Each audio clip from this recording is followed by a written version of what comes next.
Assalamu alaikum, урматтуу мекендештер, касиеттүү кыргыз элим. Кыргызстан өз тарыхынын оор күндөрүн кечирүүдө.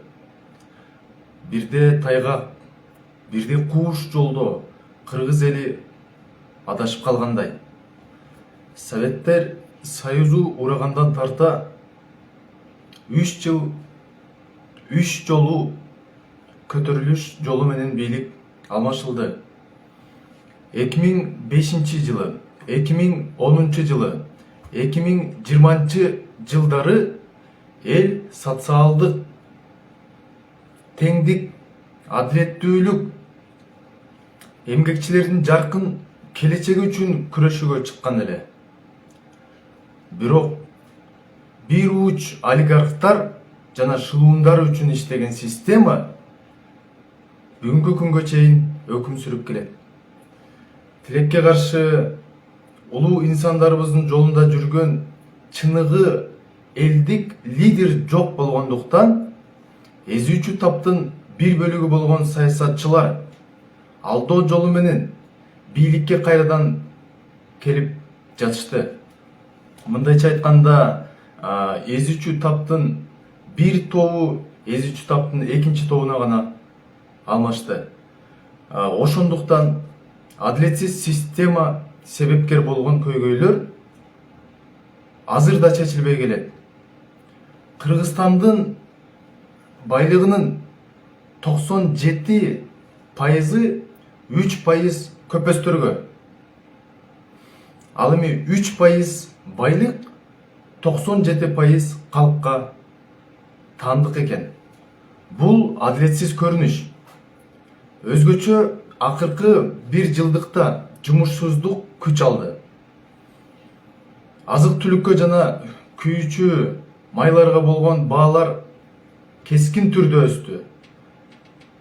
Бир да көрүнүктүү завод-фабрикалар курулбады. Кайрадан темир тезек катары чет өлкөгө сатылып жатат. Мындан тышкары кыргыз мамлекетинде көптөгөн саясий, экономикалык жана социалдык көйгөйлөр бар. Урматтуу жолдоштор, бүгүнкү күндө эзүүчү тап өз бийлигин сактоо максатында бардык кадамдарга барууга даяр экенине баарыбыз күбө болуп турабыз.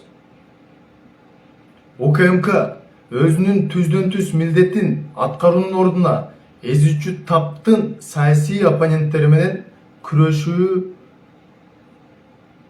жолунда турат.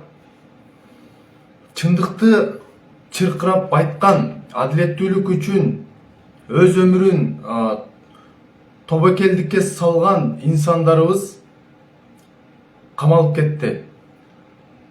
Адамдын денесин түрмөгө камаган болот.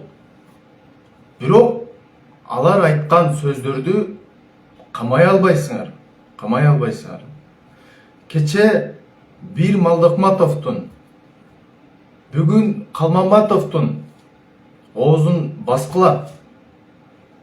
Ал эми эртең 1000 Малдыкматовдор, 1000 Калмаматовдор чыкканда өкүнүп калышыңар толук мүмкүн.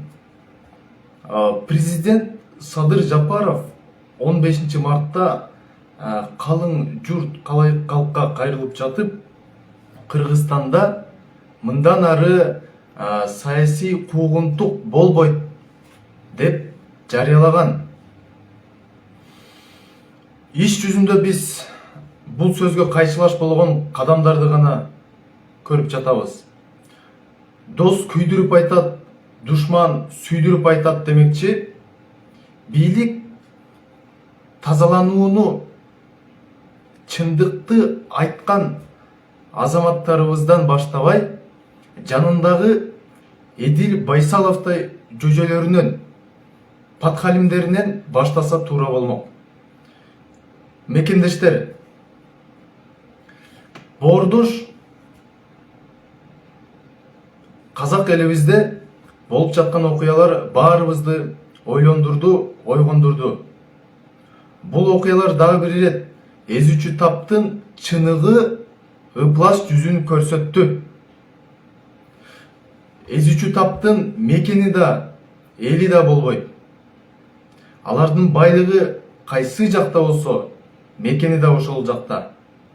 Ошол себептен кыргыз бийлиги бакубат жашоо үчүн күрөшүп чыккан казак элин колдобостон казак бийлигин коргоп чыкты. Эгерде кыргыз эли көтөрүлсө, казак бийлиги биздин көпөстөрдү коргоп чыгат. Бул чындыкты эстен чыгарбай жүрөлү. Мен карапайым элдин уулу Амантур Манапбаев, коммунист катары сиздерди эзүүчү таптын зөөкүрлүк бийлигине каршы күрөшүүгө чакырам. Биз Конституцияда көргөзүлгөн бардык мыйзам ченемдүү талаасында өз бактыбыз үчүн күрөшө алабыз. Бул ирет кайрадан алданбай бир уч шуундар үчүн иштеген системаны биз сындырышыбыз керек. Ошондо гана жогоруда айтылган бардык көйгөйлөр чечилерине ишенип койгула. Биринчи кадам катары биз эзүүчү тапка көмөктөшкөн чөнтөк парламенттин таркашын талап кылышыбыз керек. Урматтуу достор, унутпай жүрөлү. Өз бактыбыз өзүбүздүн колубузда. Бул маалыматты максималдуу түрдө таркатып, өз пикириңерди жазып, жогоруда айтылган маселелер боюнча терең ой жүгүртүп, биринчи кадамдарды чогуу кылалы. Рахмат.